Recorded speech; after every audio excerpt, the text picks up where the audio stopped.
और आज हम बात करेंगे संचार कौशल के अंतर्गत संचार की अवधारणा, कॉन्सेप्ट ऑफ कम्युनिकेशन। परिभाषा: संचार वह प्रक्रिया है जिसके द्वारा सूचना, विचार, भाव और ज्ञान एक व्यक्ति या समूह से दूसरे व्यक्ति या समूह तक पहुंचाया जाता है। संचार वह प्रक्रिया है जिसके द्वारा सूचना, विचार, भाव और ज्ञान एक व्यक्ति से दूसरे व्यक्ति और एक समूह से दूसरे समूह तक पहुंचाया जाता है। मुख्य बिंदु हैं: संदेश का आदान प्रदान करना, सूचना का स्पष्ट और समझने योग्य रूप बनाना, संवाद का प्रभाव और उसकी प्रतिक्रिया। उदाहरण के लिए, शिक्षक द्वारा कक्षा में विषय को समझाना, समाचार चैनल पर किसी घटना की जानकारी देना, ये उदाहरण के रूप में लिए जा सकते हैं। अब बात करते हैं संचार की प्रक्रिया, प्रोसेस ऑफ कम्युनिकेशन। संचार मुख्य रूप से निम्न चरणों में होता है। सबसे पहले है स्रोत या प्रेषक, जिसको इंग्लिश में हम सेंडर कहेंगे। सेंडर कौन है? जो संदेश को भेजता है, संदेश भेजने वाला सेंडर। नंबर 2 पे संदेश यानी मैसेज, वह सूचना या विचार जो प्रेषक द्वारा साझा किया जाएगा, यानी कि सेंडर क्या भेजेगा? संदेश। नंबर 3 माध्यम या चैनल, मीडियम या चैनल यानी संदेश पहुंचाने का तरीका बोलकर हो सकता है, लिखकर या डिजिटल माध्यम। नंबर 4 पे आएगा रिसीवर यानी प्राप्तकर्ता, जो संदेश को, मैसेज को प्राप्त करेगा। नंबर 5 पर आएगी प्रतिक्रिया यानी फीडबैक, यानी प्राप्तकर्ता अपनी प्रतिक्रिया फीडबैक के रूप में देगा। एक और छठा नंबर आता है जिसको शोर या बाधा, नॉइज कहते हैं, यानी बैरियर है, वह तत्व जो संदेश को प्रभावित या बाधित करता है।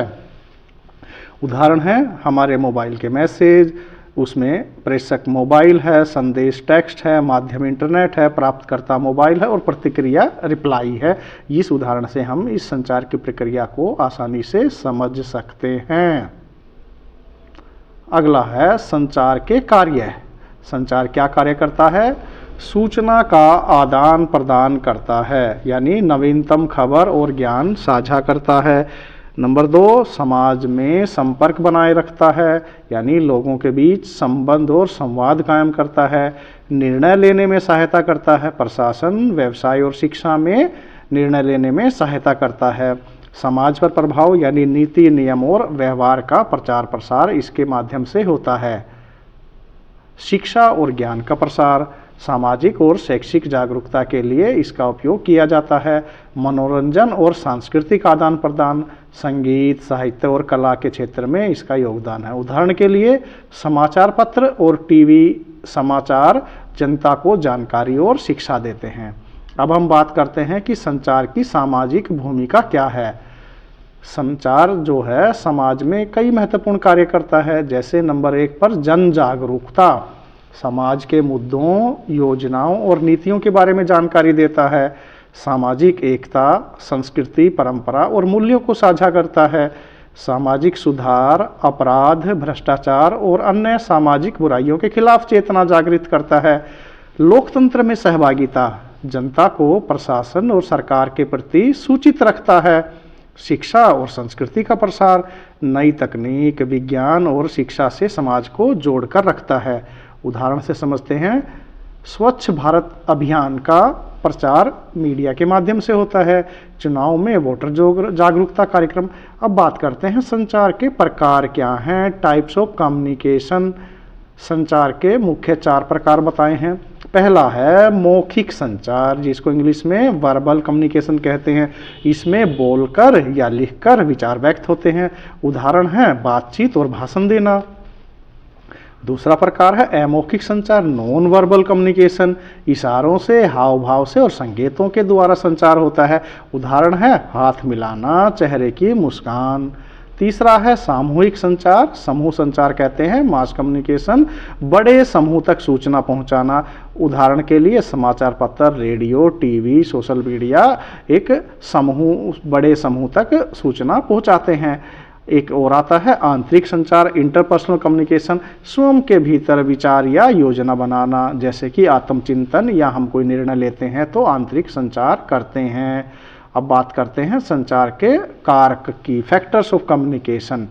पहला है स्रोत की क्षमता, यानी संदेश भेजने वाला व्यक्ति कितनी स्पष्टता और प्रभाव से सूचना देता है। नंबर 2, संदेश की स्पष्टता, सरल, संक्षिप्त और सही जानकारी होनी चाहिए। माध्यम का चयन, यानी सही माध्यम का प्रयोग, प्रिंट, टीवी, डिजिटल ये प्रयोग करना चाहिए। प्राप्तकर्ता की समझ, यानी कि संदेश ग्रहण करने की क्षमता क्या है और उसकी प्रतिक्रिया, फीडबैक, यानी जिसने संदेश प्राप्त किया उसकी संदेश के प्रति क्या प्रतिक्रिया है। शोर या बाधा, बाहरी या मानसिक तत्व जो संदेश को प्रभावित करते हैं।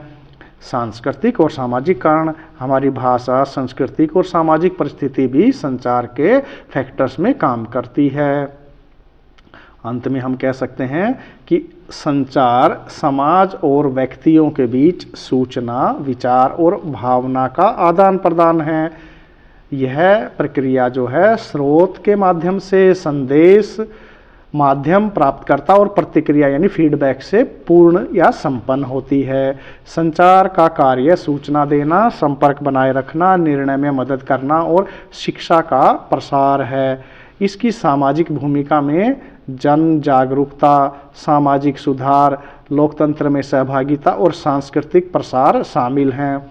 संचार की सफलता स्रोत, संदेश, माध्यम, प्राप्तकर्ता और शोर जैसे कारकों पर निर्भर करती है।